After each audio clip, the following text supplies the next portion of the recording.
Hi friends, இன்றைக்கி ஒரு டேஸ்டியான ராகி அடை ரெசிபி எப்படி செய்யலான்னு பார்க்கலாம். இது வந்து ரொம்ப ஹெல்த்தியான டிஷ்ஷு. இது பிரேக்ஃபாஸ்ட்டாகவும் எடுத்துக்கலாம். எப்படி செய்யலான்னு பார்க்கலாமா? ஃபஸ்ட்டு ஒரு சப்பாத்தி கல் வச்சுட்டு அதில் கொஞ்சம் ஆயில் போட்டு முருங்கைக்கீரையை நல்லா வாஷ் பண்ணி அதில் போட்டு நல்லா வதக்கி எடுத்துக்கலாம். சால்ட்டு கொஞ்சம் போட்டு நல்லா வதக்கி எடுத்துக்கணும்.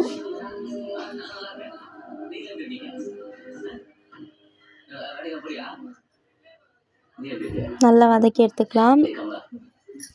அவ்வளோதான், வதங்கினோடனே எடுத்து வச்சுக்கலாம் தனியாக.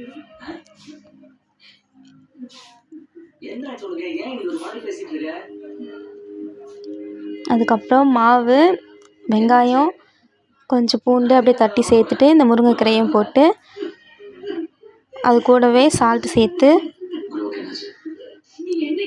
தண்ணி சேர்த்து நல்லா மிக்ஸ் பண்ணிகிட்டே இருக்கணும்.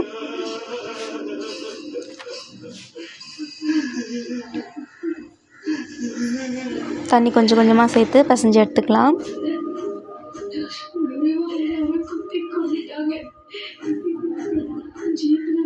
நல்லா பிசைஞ்சு மாவெல்லாம் ஒன்றா ஆற அளவுக்கு பிசைஞ்சு எடுத்துக்கணும். இந்த மாதிரி அது வந்து கையில் ஒட்டாமல் நல்லா பக்குவமாக பிசைஞ்சு எடுத்துக்கலாம்.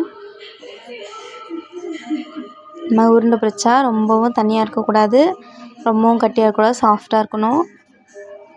சப்பாத்தி கல்லில் நல்லா எண்ணெய் சேர்த்துட்டு நல்லா காய விட்டுடணும். அதுக்கப்புறம் ஒரு சின்ன பிளேட் எடுத்துகிட்டு அதை தண்ணியில் நனைச்சிட்டு அது மேலே ஆயில் அப்ளை பண்ணிவிட்டு மாவு எடுத்து இந்த மாதிரி ரவுண்டாக தட்டி போட்டு இந்த சப்பாத்தி கல்லில் போட்டு நல்லா வேக வச்சு எடுத்துக்கலாம். இது வந்து ஃபஸ்ட்டு மெத்தடு.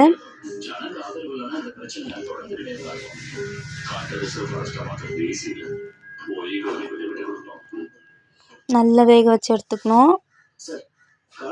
சுற்றி எண்ணெய் விட்டுட்டு நல்லா திருப்பி திருப்பி போட்டு நல்லா வேக வைக்கணும். வேக வச்சு எடுத்துக்கலாம்.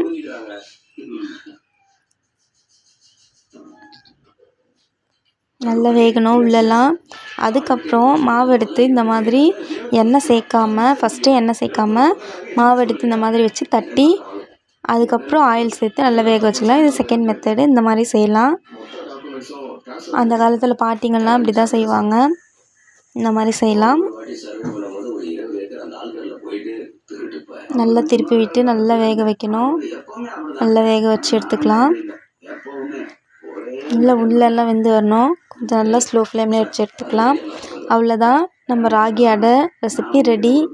பிடிச்சிருந்தால் லைக் பண்ணுங்கள், சப்ஸ்கிரைப் பண்ணுங்கள். தேங்க்ஸ்.